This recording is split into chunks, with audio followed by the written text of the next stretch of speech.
All right, so we're going to do the last set of notes for this unit. So we will be testing beginning of next week. We're going to do a little bit of practice before then, but we are almost done with gas laws. Let me shrink this down a little bit. Okay, so the ideal gas law is the last law we got to go over.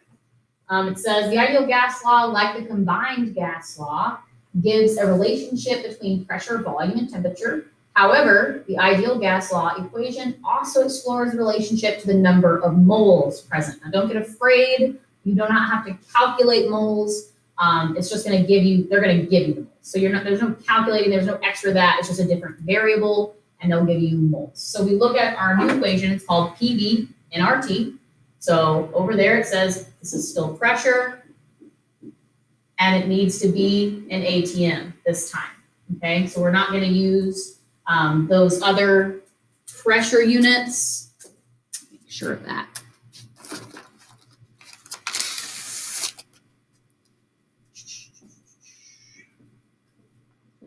Did she change it? Yes. Okay. So that's a kicker. Is it does have to be an ATM. Volume needs to be in liters. So if it's in milliliters, it's got to be in liters. N is moles, and again, it's going to be given to you. So that's the number of moles. R is a constant, which just means that it's a variable that makes this formula work. But it's never something that you'll have to solve for or know, because it's always this. It's 0.08. So it's 0.0821. Make that zero less of a point. So 0.0821, and it's liters times ATM is the unit over mole times Kelvin. Okay, so that's just a unit you use. All right, so that's what we throw in. It'll be in everyone. You'll always be given R, because they don't even have to tell you what R is, because that's what R is. That's what goes there. And then temperature is still in Kelvin. So remember, that's our temperature, and it has to be in Kelvin. If they don't give it to you in Kelvin beforehand, they give it to you in Celsius, which is what usually happens. Remember, you take your Celsius that's given in the problem, you add 273 to it, and it'll be in Kelvin. And there we go. Okay. Now all the chemistry teachers came together and decided to change this after we'd already printed the notes. There's gonna be one little change. Basically, it makes it easier. So for pre-AP, they did have to solve for mass and moles. We're not. We're just going to deal with the gas law calculations. We're not going to bring back mole calculations into this unit. So what needs to be changed in the wording here is you're going to take out mass. We're not going to solve for mass. It's a mole problem. And you're just going to switch it to the word mole. Okay? So if we switch it to the word mole, you're not actually solving for moles. You're using the formula I just talked about, PV equals nRT. And we won't have an extra step. Okay? So to start, I'm going to write my formula. It's always PV equals nRT. All right. I also want to do a little thing over here where I have PV, I have N, I have R, I have T, and I'm going to start figuring out which ones I have. Okay, so I can figure out which one I don't have. You're still always going to be missing one. So remember, R is always given. R is a constant. So I'm just going to go ahead and fill that one in. It's 0.0821. And its unit is ATM times liter, really it's a good time ATM, but it's fine, over mole times K, so times temperature Kelvin. All right, so we know that one always. That one's always automatically filled in. Now we got to look for the rest of it. So a steel cylinder at room temperature, which is 27 degrees C, so that's going to be my temp right there. There's my temperature. Remember that in temperature, I can't have it at 27 degrees Celsius. I'm going to have to add that 273 to it. Okay, so let's go ahead and take a second and just add up what that would be. So 7 plus 3 would be a 10, so that'd be a 1 over it. So 7 plus 1 plus 2, 7, 8, 9, 10. Right? Yes. So it'd be another 0 and put the 1. So it's a solid 300. Okay, so we got 300 Kelvin is what our actual T value is. Okay. Now, keep reading. It says with a volume of 25,000 milliliters. Well, darn, that's in milliliters. Remember, we can't use milliliters. It has to be in liters. So I'm a little out of space. I probably normally would put it over here. I guess I could. So per liter, if they give you milliliters, so I have 25,000 milliliters. The process for this, let's just go ahead and scoot this over. I'll do this over here in a second. Erase, mass, input, mole. Okay, so 25,000 milliliters. So to get rid of it, it's just a conversion like all of the other conversions we've ever done. Milliliters to liters. There's 1,000. That's what milli means, is 1,000. There's 1,000 milliliters in a liter. So really, you don't have to set it up every time. You really just take your milliliters and divide by 1,000. That is what gets it into a liter. So you can just remember that you take your milliliters and you divide it by 1,000. That's how you get it into liter form. So I take 25,000 and I divide it by 1,000 and I get 25. So really you have 25 liters. Okay, keep reading. So I have 25,000 milliliters is filled with nitrogen gas to a final pressure of 150 mmHg. So basically, just in this problem, they put all the conversion possibilities in it. In your practice sheets, it's not going to be like that. You're not going to have to convert every single one of them. You'll probably have to convert one of them. Like you'll have to convert a temp one time. You'll probably always have to convert a temp. You might have to convert a milliliter one time. I have to convert a pressure one time. It's not going to be like this, where it's every single one of them I have to convert.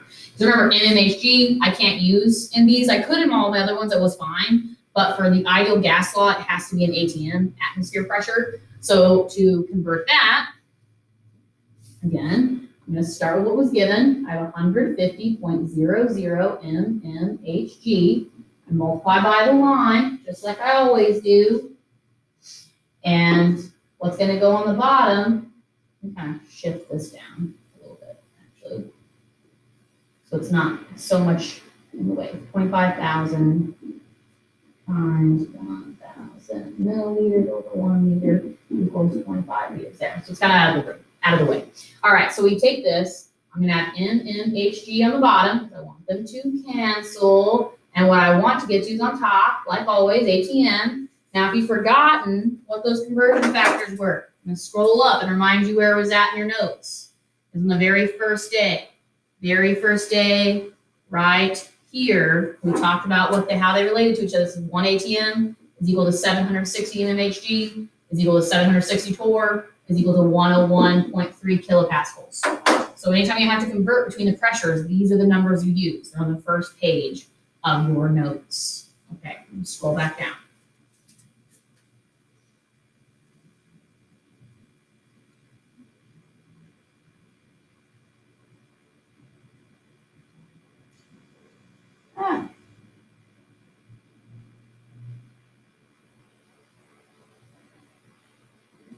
There you go. Okay.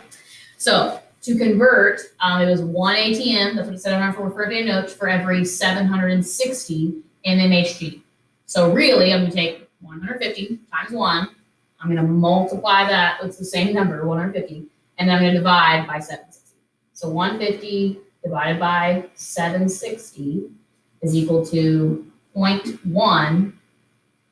Well, the 9 is going to make it round up. So really, we're going to say 0.2 ATM. This just keeps getting rates. Mole. We're solving for mole. Okay. There we go. Now, last one says, so what is the mole? Remember, we marked out mass. So what is the mole of gas does the cylinder contain? So we're missing that one. We're missing Rn. That's the one we don't have. So I'm going to kind of circle what we're using. This is my T.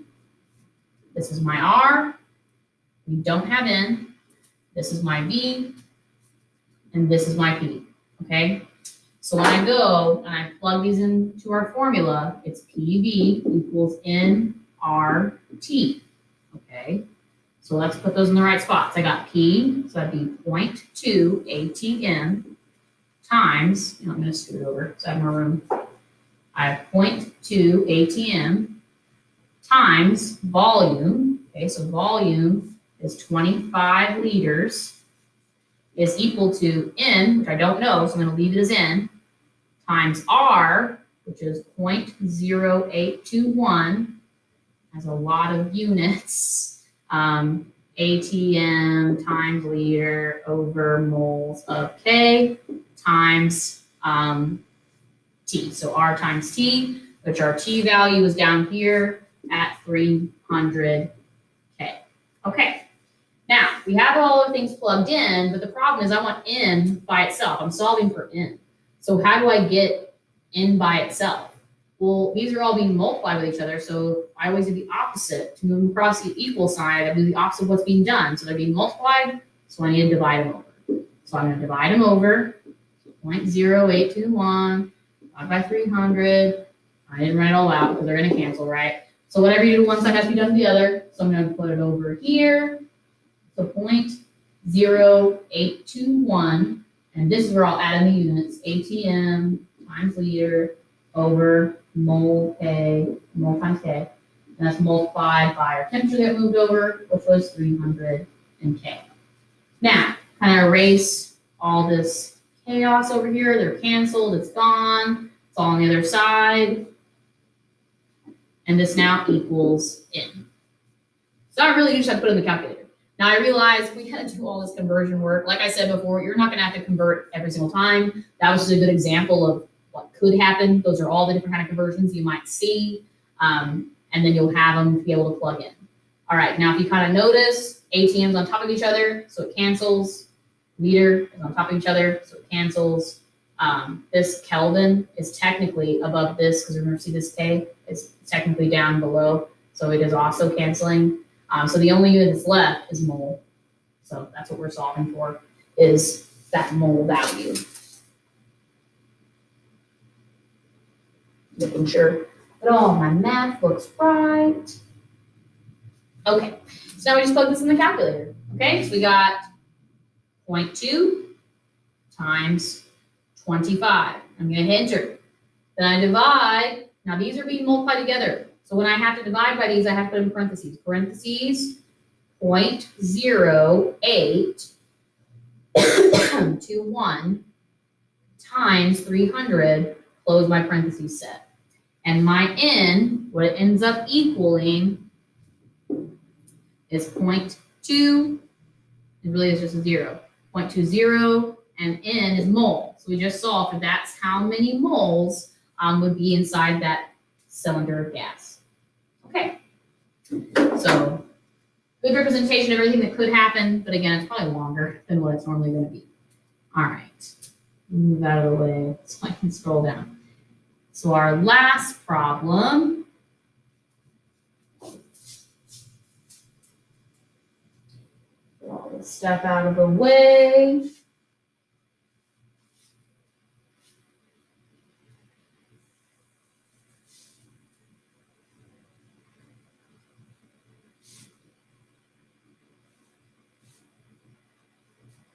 Okay.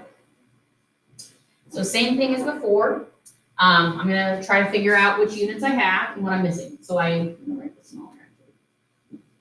So I have P, I have V, PV equals N, R, T. Okay. Now we know our R already. It's 0.0821, and its units are liters times ATM over, I just forgot. What is the other one? What am I missing? Oh, mole. Mole times K. Okay. All right, so I looked at my problem. It says, what is the volume of 2.0 moles? Okay, so that's my moles. That's my N. So that's going to go here. 2.0 moles. What is the volume? Or what volume? So it's already saying what volume. That's what I'm missing. I'm missing V. What volume will be 2.0 moles of nitrogen occupied at 720 torr? So that's a pressure unit. 720 torr, but remember, we can't use things in torr. They have to be in ATM. So I'm going to have to convert this one again. So I multiply by the line, torr is going to go on the bottom, ATM is going to go on top. Now if you scroll back up to the first page of your notes, it says 1 ATM is equal to 760 torr. It's kind of the same as MMHG, they're equal. So I take 720, and I divide it by 760, and I get 0.95 ATM. So that's my actual pressure that I'm going to use, okay? And it says, so moles of nitrogen occupy 720 torr and 20 degrees C. But remember, Can't use Celsius, can't use C. So I'm going to add 273 and get it into Kelvin. So 20 plus 273 is 293 Kelvin. Okay, so see that one went by a little easier, but we still converted two things. So I'm going to use this T, this R, this N, and this P. I'm missing the V value, the volume. And I'm going to write my formula and plug it in. So we have P times V equals N R T. So my pressure is 0.95 ATM times my volume, which we don't know, so I'm going to leave it as V, is equal to my N, which is 2.0 mole, times R, which is 0.0821 liters ATM mole times Kelvin. And lastly, times temperature, which is 293 Kelvin. Okay. Now I want V by itself this time. So now I'm going the other way. I need to get V by itself. Well, the only one I have over here is this one. It's being multiplied. So the only way to move something that's being multiplied is divide it. So 0.95 ATM is going to be divided off. So it's gone from this side. And now it's on this side. So divided by 0.95 ATM. Okay, so now if I kind of erase what we canceled, you can clearly see that all that is left is volume. So that's what I'm solving for. So we can kind of check our work by looking at what gets canceled here. This moles on top of each other, so they're canceled by moles. This is on the bottom, Kelvin, and this is on top, so Kelvin's gone. On top is liters and ATM. Well, ATM is on top of this ATM, so they're gone. So all that's left is liters, which is what volume we want. So there we go. We know we did it right. We know we set it up right. We just got to put this in the calculator. So we got 2 times 0.0821 times 293, hit it. Then divide by 0.95. And my V value is equal to 50.6 liters. And there we go. That is the last bit of gas laws. We'll practice it for a couple days and test beginning of next week.